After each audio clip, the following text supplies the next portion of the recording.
Okay, welcome back to my training vlogs. So it's been a few weeks actually since I did the training vlog. I didn't get a chance to update you guys since the broken foot video. So it's been 20 days since I broke my foot, and there's been a lot happening, and I was trying to get some vlogs in since then, but things have been hectic. So I'm just back from Paris today from the 2024 Olympics. A couple of hours ago, so our flight was at 7 o'clock this morning, so I think I got an hour and a half sleep last night, so obviously not the freshest. So I had a couple of random naps today. When I say random, I didn't mean to take them, they just came upon me. So fresh off the Olympics, a lot of thoughts on that, and we'll probably hear about those later. But I suppose most of you are wondering, if you're watching my training vlog, how my foot is doing. So maybe some of you follow me on Instagram, probably saw those 150 kilo squats. And I've been squatting. I got back squatting after, was it 8 or 9 days? So it was really important to me that I didn't lose that leg strength, and I stayed on top of it any way possible. So the foot is doing very, very well. We were talking last time about getting an MRI. I still haven't gotten an MRI due to, what's the nicest way I can say it? Organizational mess ups with the public health service in Ireland. I don't think I need an MRI, to be honest. I think it's going very, very well. I can't see what I would need to learn from it. Should I have gotten it sooner if I possibly had needed surgery? Absolutely, but that was a little bit out of my control in that regard. I do have private health insurance, but I was waiting to see if the public would be a little bit faster, because most of the places around me, you need a reference from a doctor to get that MRI anyway, even if you go private. So I was waiting to see what the public would say for the specialist unit. So we are pretty good, full function. Swelling is almost all gone. Tiny little bit of swelling left. It's very, very small amount. Walking, I can't really walk unassisted without pain, so I can't take a full step yet, and I can do most things okay. There isn't really any pain, it's just achiness. The biggest thing at the moment is the ligaments and tendons are quite sore. The kind of fascia at the bottom of my foot and the side have taken a bit of a beating.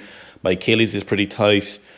Needs a lot of soft tissue work here, because obviously it's been through the ringer with swelling and different foot positions, and I'm walking kind of funny. So you would have seen me in Paris with the crutches just to stay on top of it.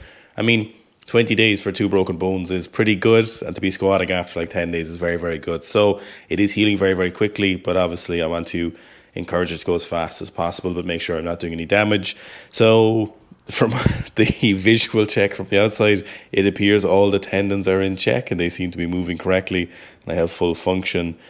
The biggest issue at the moment is taking a step, is the kind of tendons and soft tissue at the kind of crest of my foot on top, just above the arch, and then along my arch is just kind of sore at the moment, which is very understandable. They got massively stretched at a high velocity with a lot of force, so they do take quite a while to recover, so I do have to accept some of that. You can make the initial healing process go very, very quickly, but eventually that last 20% or so is just going to take a little bit longer. It's going to take as long as it takes, no matter what I do to help it.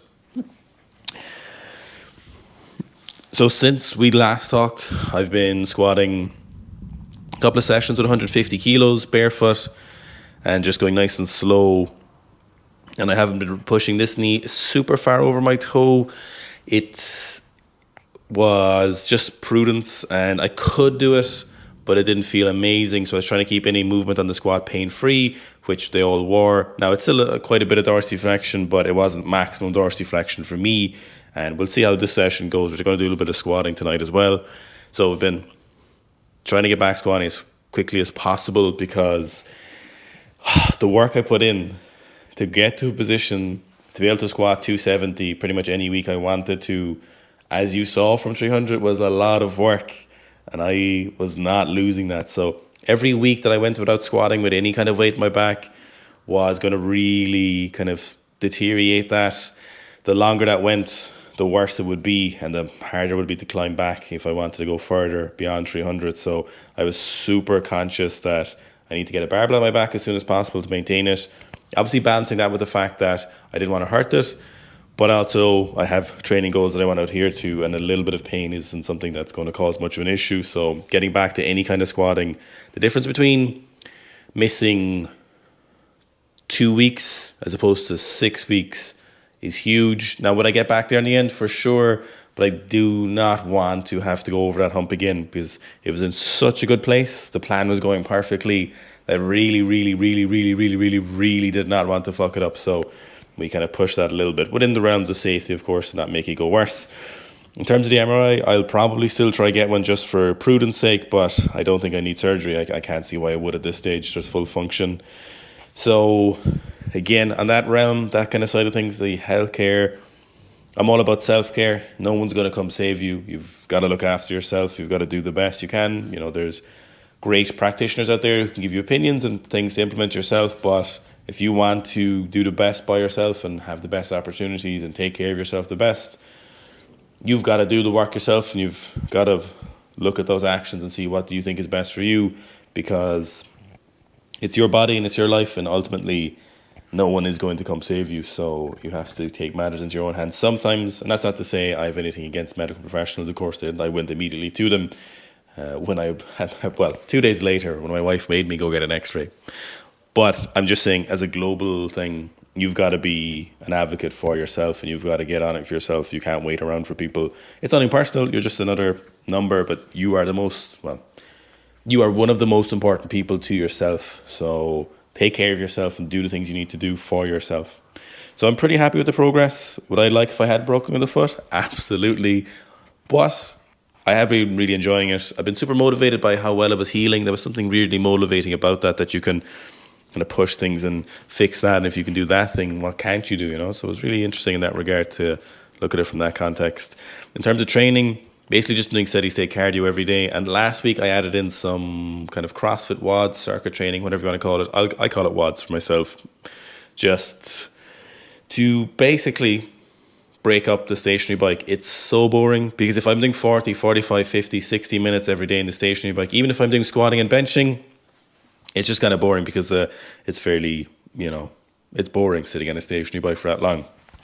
I don't particularly enjoy it. I do it because it has great benefits, but at the same time, I don't particularly want to keep doing it all the time, every day, day after day. So I added in some WODs to just literally decrease the amount of training time I'd be in here and get similar output. And I don't really have to worry about the fatigue on my snatching or my jiu-jitsu or on my squatting, for example, because I'm not really doing those and they're not being pushed. So some dead legs or some more fatigued legs from a WOD isn't really going to impact me that much or cause much of an issue now. And I'll keep doing those for another few weeks until I get back to kind of full movement without pain and snatching. So I'm just doing stuff like kettlebell swings into bodyweight squats, into 5 minutes on the bike, into push-ups, just literally a circuit, just to keep things interesting, purely for novelty's sake. There's no real major benefit. If anything, it would be better just keep doing the stationary cardio, but it gets kind of boring. So we've got that. Foot is going well. Training is going good. I'm pretty happy with doing what I can do. I'm kind of sick of benching, to be honest. I got up to 100s for 4, and I got back, or 110s for 4, and I got back to 100s for 7s. And it's just super boring. I think I'll keep the bench in for a little bit, maybe once a week. But to be honest with you, something about the bench I just do not care for. Personally, I like helping people bench big weights, of course. And I'm pretty confident I could bench some massive weights if I gave it a year or more. But I don't right now. It's just not something that I kind of care for. I was enjoying some of the sessions, but then after a while I was like, this is just, that's okay, but the bench isn't my thing. So in terms of going back to jiu-jitsu, I know some of you are definitely wondering, because a lot of you had really nice comments, and I read all of them. So it was great to see. I hear just thoughts and opinions on stuff, and it's nice to hear people's stories. I kind of had my game plan ready and what I think I'm going to do. So as I said, I love jiu-jitsu. It's nothing to do with jiu-jitsu personally. It's just my responsibilities for other people. So my plan is I'm going to give it a minimum amount of break. Even if I could go back tomorrow with my foot, I'm not going to go back until probably late October. And there's 2 reasons for that. The first reason is prudence. So jiu-jitsu is a lot more unpredictable, a la the broken foot. So I need to make sure it's fully robust and recovered. And realistically, October is a pretty safe time frame. but late October is a safer time frame. So I'm aiming for that. And a bit of a break is nice too at the same time. So from a prudence point of view, I am going to make sure it's fully healed before I go back.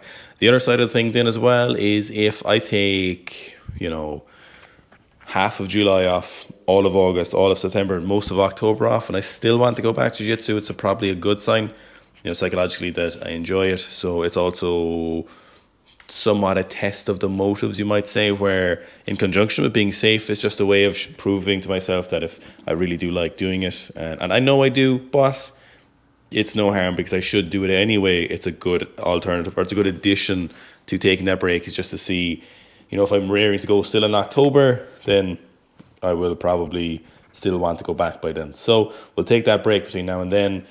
And I'm not going to lie to you, after being at the Olympics, I'm super motivated for my snatch and other lifts and squats and stuff, as you know anyway. But between the foot breaking and then going to the Olympics, and part of that was meeting a lot of you guys. I could not believe how many of you came up to me. We were overwhelmed, especially on the 89 day. Like, we couldn't go anywhere without people coming up. I didn't even comprehend. It didn't even enter my mind that people would come up to us. I'm sure it's like, maybe someone will recognize us, but why would they particularly care? And when Clarence said he was going, I was like, oh, obviously people are going to swarm Clarence, but it just blew my mind. I didn't even enter my thoughts, myself, Dara's thoughts, that people would be coming up to us and want to take photos, and just non-stop for those 2 days that we were there. It was flabbergasting.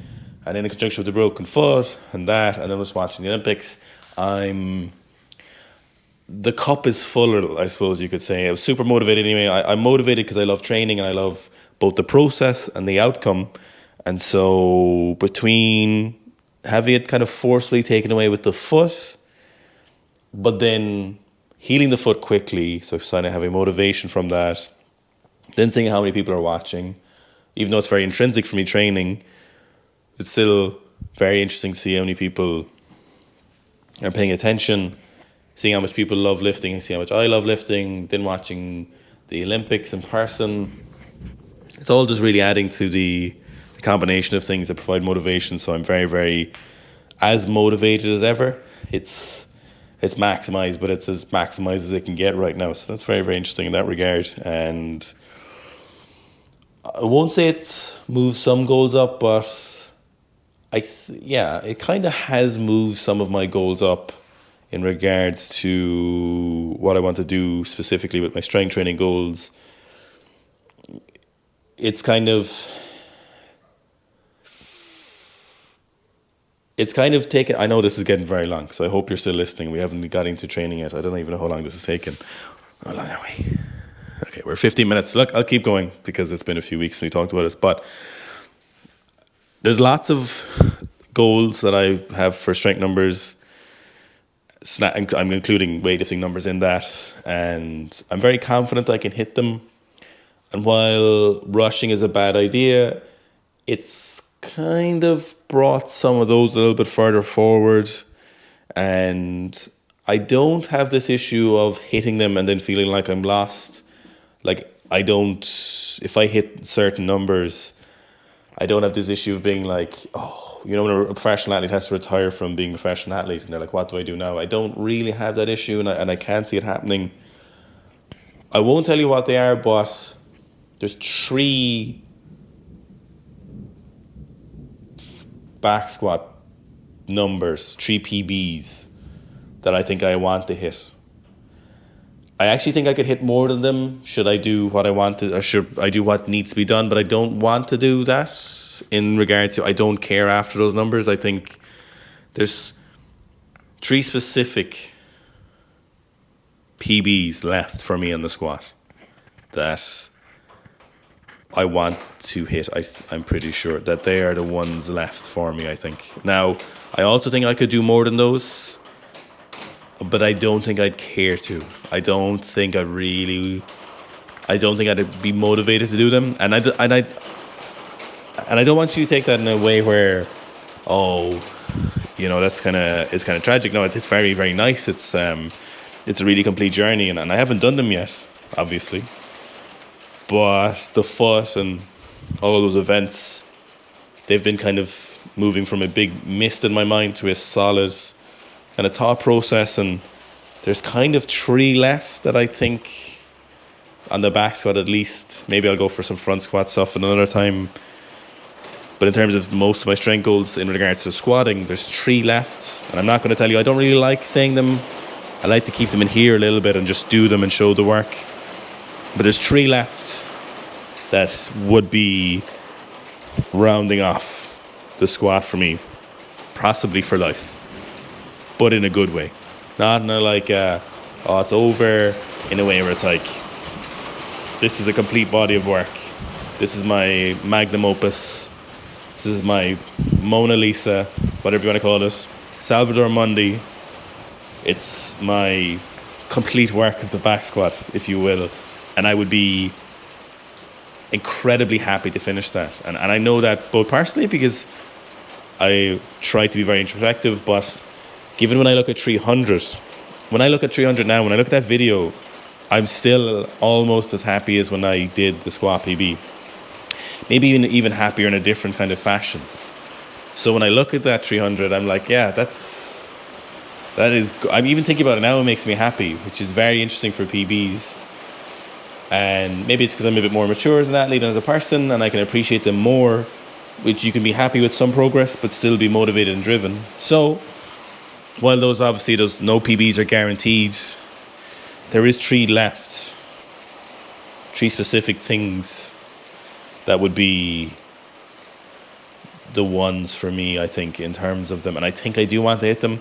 I didn't want to even think about it for the last 6 months. Obviously, 300 was a huge ask last year, a huge process, and now it's been August, 8 months. So I didn't even want to think about it, but it had been stewing in the back of my mind, and I'd been kind of talking to Fitz about it. And then when I broke the foot, it just kind of sped up the solidification process. So I have a bit of a plan, but I also don't want to jeopardize my snatching while doing that, because I think I have some really good capability in me there. So what we're going to do is just get back to baseline with the foot.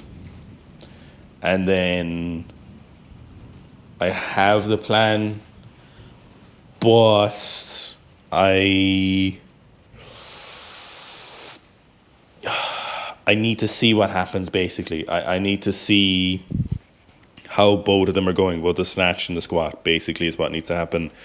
And then the details of what I need to get there aren't a problem. It's balancing one with the other. And the snatch isn't going to interfere with the squat to a certain extent, but the squat would interfere with snatching. So I need to have a bit of a think. I need to have a bit of a see what's happening. And then I'll probably talk to, me and Darryl we're always talking about these things, but probably have a bit of a sit down and just be like, what might that look like? And then I might just ask Anton his thoughts and see. So I know I'm rambling here, but it is a training vlog for a reason. We'll get to training in a minute. So I'll see what happens. For the next few weeks, it'll just be training, getting back to baseline. And then, to be honest with you, part of me doesn't want to do a big training block through the winter. That sounds so terrible, but there's something really nice about training when there's daylight all the time. So that sounds kind of cheesy, but we'll see what happens. I'd kind of like to wait to start till next spring, but that's kind of what I was thinking. But this has made me be like, should you? So I need to see where my squat is basically after the foot. I'm assuming it's not a problem, but assume makes an ass out of you and me. So I just need to see what happens. Okay, enough rambling. That's all. It's an outpouring of everything for the last few weeks, because obviously it's been changing pretty quickly. I'm going to go training. I won't do a recap after. I'm just going to show you the training. And we'll work up to some squats. I'll probably keep it at 150 again. I'll see how I feel. I'll see how heavy the barbell feels after being sleep deprived. And we will monitor it. I might put on the weightlifting shoes, so I haven't squatted in weightlifting shoes just yet. Obviously, because they would put further pressure, that knee would be going further forward there. I didn't want to do that, so I'll probably put on my weightlifting shoes tonight and see how that feels. And if it's too sore, I'll take them off.